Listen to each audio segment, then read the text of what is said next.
et ténèbres. Non, mais c'est pas ça, c'est après. C'est le 6. Oui. J'ai souligné. Ouais, il y eut un homme envoyé de Dieu, son nom était Jean, c'est ça? Oui.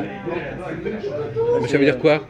C'est Jean le Baptiste. Mais pourquoi il est. Alors pourquoi c'est. Alors je comprends pas. Alors lui, c'est lui qui est envoyé de Dieu ou Bah, c'est c'est envoyé, Jésus? ouais, c'est lui qui est envoyé pour préparer l'arrivée du Messie. Oui, mais vous avez bien vu que dans le même chapitre 8 de Jean, Jésus se dit qu'il est envoyé par Dieu.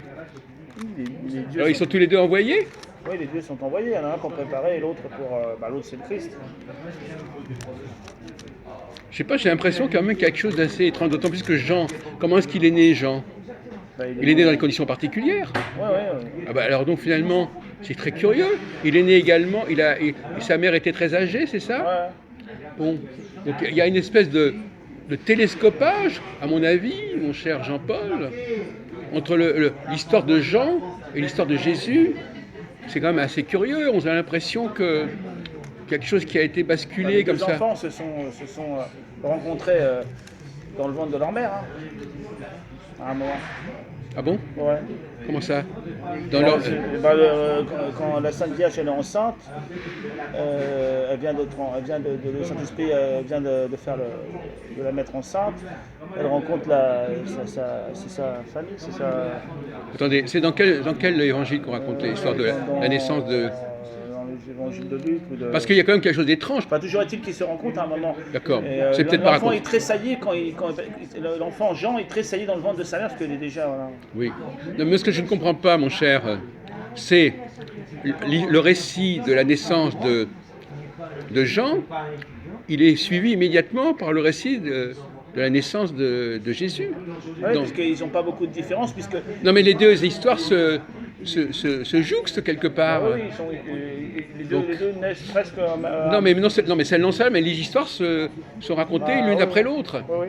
Donc, pour moi, pour quelqu'un qui est un tout petit peu dans la critique des textes, tout ça, c'est quand même un petit peu louche, hein, c'est un peu chelou tout ça. Il y a des vies parallèles, ils sont tous les deux envoyés, ils ont des rôles complémentaires, mais on ne sait pas très bien. Jésus est reconnu par Jean, mais quand il vient se faire baptiser, etc. Moi personnellement, je vous dis tout de suite, il y a anguille sous roche. Hein. Donc je vais m'occuper de ça, parce que si vous trouvez que c'est normal, ce genre de... alors la question qui se pose, alors c'est là que je voudrais qu'on aborde, à votre avis, pourquoi est-ce qu'on laisse des choses aussi étranges dans les textes? Parce qu'on aurait pu supprimer, par exemple. Par exemple, comment... Normalement, ils doivent rien retrancher des textes qu'ils ont eus. Hein. Le canon, il a été fait comme ça. Il a été bon. Le canon, il a été défini par ceux qui ont défini le canon. Non, mais attendez, ne me faites pas croire qu'on a laissé des choses qu'on n'avait pas envie de laisser. Non, ils ont laissé ce qu'ils ont considéré comme étant la révélation. Hein. Oui, c'est ça. Non, ils ont laissé ce qu'ils considéraient comme pouvant être lu. Hein, bon, comme pouvant servir. Bon. Comme ayant ce qui relève du canon. Alors. Ils ont laissé... Alors, moi, je vais vous donner ma théorie là-dessus. Vous pouvez tenir la caméra une seconde? Ah oui, la théorie. Ça commence bien. Après, on passe à un autre sujet. Mais c'était pour te mettre... moi, à mon avis, moi qui suis un expert dans les contrefaçons, les supercheries littéraires, les interpolations de toutes sortes, hein, je fais ma thèse d'État là-dessus, donc je suis quand même bien connu. Moi, à mon avis, je vais vous expliquer. Comment fait-on quand on veut... comment on travaille les faussaires, à votre avis? Comment on travaille les faussaires? Par exemple, vous avez un texte, et je veux introduire un nouvel élément dans un texte. Comment je procède, à votre avis, Jean-Paul? Mettez-vous à la place du faussaire. Imaginons que vous êtes un faussaire. On vous a dit, écoutez, voilà, débrouillez-vous, il faut que ce truc-là apparaisse dans le texte. Alors, est-ce que vous allez purement et simplement remplacer le texte problématique par un autre texte, ou bien vous allez faire quoi, à votre avis? Mettez-vous dans la peau, vous êtes quelqu'un de très honnête, mais vous pouvez imaginer que vous êtes malhonnête, ou que vous êtes payé pour trafiquer des textes. Le type qui trafique des textes, à votre avis, comment il procède? Mélange les deux textes, non? Voilà. Et pourquoi il mélange les deux textes? Pour mélanger le vrai et le faux. Oui, pourquoi il mélange le vrai et le faux? Pourquoi il ne peut pas supprimer le vrai pour mettre le faux? Parce que c'est flagrant. Voilà, exactement. Quand vous avez un texte, vous voulez le trafiquer, il faut que les gens ne se rendent pas compte qu'il a été trafiqué. Donc vous gardez l'apparence du texte, mais vous mettez un truc par-dessus. Et c'est ça qui explique que, c'est ça qui permet aux historiens de se débrouiller, parce que si le type il supprimait carrément le texte, ça se verrait pas, mais malheureusement s'il supprimait carrément le texte, les gens le verraient. Donc c'est une sorte de dilemme. Ou bien on supprime le texte et on le voit, ou on bien supprime pas et on dit tiens, il y a un truc qui cloche. Ça voudrait dire, oui, mais ça apparemment c'est le texte d'origine, parce que sinon on aurait un texte ancien où il n'y aurait pas les deux histoires. Alors écoutez, c'est une discussion sympathique, mais vous savez très bien qu'on ne garde pas tous les textes. Hein, si vous croyez que tous les textes, toutes les versions ont été conservées, vous plantez. Moi qui travaille par exemple sur le XVIe siècle, qui est pourtant bien plus proche que, etc., il y a des trucs qui ont disparu à tous les niveaux, il y a des trucs qui disparaissent, il y a des éditions qui disparaissent, il y a des trucs... Non, ne croyez pas que tout se conserve. On n'est pas dans le domaine de la science, la littérature, c'est pas la physique. Mais ceux qui parlent, en principe, ils ont autorité, et c'est des gens sans reproche, donc ils auraient pas pu faire ce genre de choses normalement. Pour la bonne cause. Qu'est-ce qu'on ne fait pas pour la bonne cause? Enfin, ça pose problème vu leur grande notoriété. Bon, à mon avis, d'accord, de toute façon, vous exprimez votre avis. À mon avis, qu'est-ce qui a dû se produire? Mais pour l'instant, je suis sur une piste. Hein. Je n'ai pas utilisé. On m'a mis sur cette piste-là, pas on m'a mis pour la même, mais quelqu'un a cité un texte, et puis je me suis dit, tiens, il y a un truc qui est curieux. Bon, alors je voudrais quand même continuer un peu sur le même sujet, mais bon, la Trinité.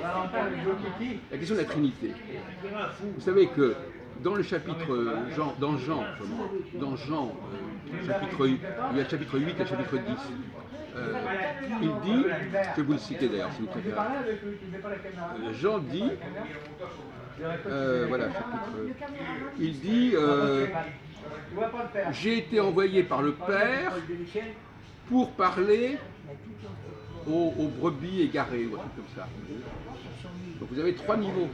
Et moi, on retrouve dans la fameuse théorie l'expéditeur, le facteur et le destinataire.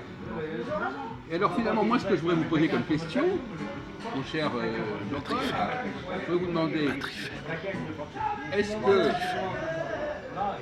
donc il y a, parce que finalement, quoi, il marque quoi? Batterie faible. Batterie faible.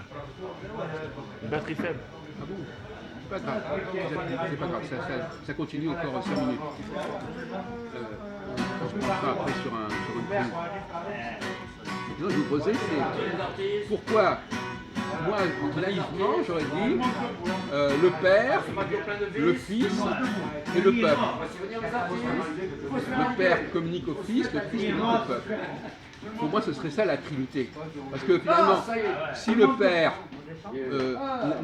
si le peuple n'existe pas, il n'y a pas de récepteur.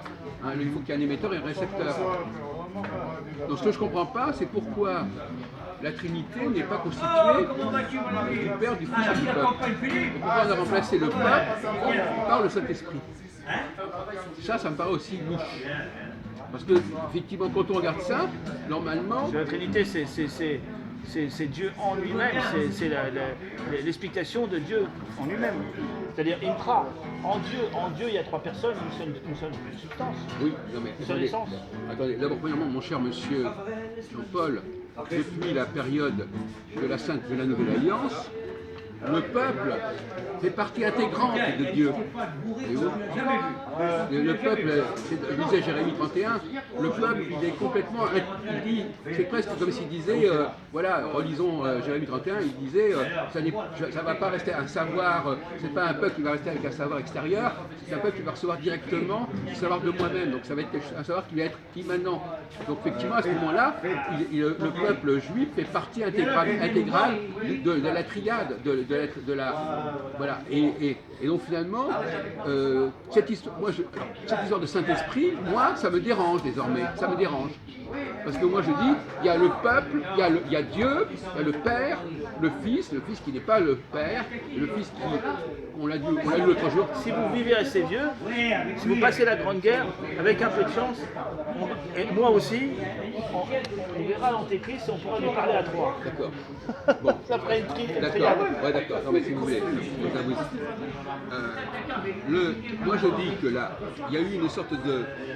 On a voulu évacuer en quelque sorte le troisième facteur, le troisième élément qui était le peuple hébreu en l'occurrence, et on l'a remplacé à un moment donné par une expression relativement vague qui n'est plus liée à un peuple en particulier, qui est moins charnel et qui est le Saint-Esprit. Voilà moi comment je vois les choses. Donc je voulais vous faire part de mes doutes sur ces différents points. La Trinité, à mon avis, il y a un problème. La question de Jean et de Jésus, il y a un problème. Voilà. Je voulais vous avertir. Et est-ce que dans l'Ancien Testament, il parle du Saint-Esprit? C'est une expression qu'on emploie en hébreu, parce qu'il y a le mot Ruach à Kodesh, mais je ne sais pas si on l'emploie dans l'Ancien Testament. On dit dans la Genèse qu'il y a eu un souffle, etc. Enfin, je ne sais pas, mais... je sais pas, peut-être que Jean-Paul... Ouais, ils en parlent, ouais. Peut-être que Jean-Paul... Non, mais je vais vous répondre à un autre sujet. Moïse, il y a eu des choses dans l'Ancien Testament qui ont été modifiées aussi. Ah. Le problème, c'est qu'avec tout, avec vous, tout a été modifié. D'accord, merci du commentaire. Voilà. Dans l'Ancien Testament, le personnage de Moïse n'est pas clairement campé. Voyez-vous ce que je veux dire? Par rapport à celui de Jésus. On dit que Dieu a envoyé Moïse vers le peuple hébreu, c'est vrai. Mais la naissance de Moïse n'est pas complètement claire. On dit, bon, il est né d'une princesse, enfin, il est né d'une femme juive, etc. Donc il y a quelque chose qui n'a pas été clair, ce qui fait que le parallèle entre Moïse et Jésus n'est pas complètement évident. Mais à mon avis, en réalité, c'est le même principe. Hein. Il y a le Père qui s'adresse à Moïse qui s'adresse au peuple. Il y a exactement le même schéma qu'avec Jésus. Sauf que dans le Nouveau Testament, ce schéma est plus clairement formulé que dans l'Ancien Testament, quelque part, paradoxalement. Voilà. Bon, on va changer de poste.